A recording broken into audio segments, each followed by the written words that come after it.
How to find serial number of iPhone. Hey everyone, it's me Jessica from Create, Login and Delete. You can find the serial number of your iPhone using multiple methods, but today we are here with the easiest one. So let's get started.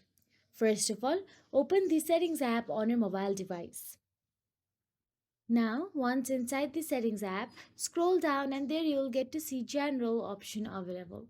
Now all you have to do is tap on the General option available there. And once inside the general, scroll down and tap on the about option available at the top. Now there find serial number in the list. You can also long press to copy it.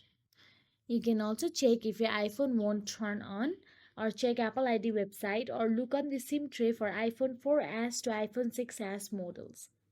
So that is it. If you found this video helpful, please like, share and subscribe our channel and thank you so much for watching.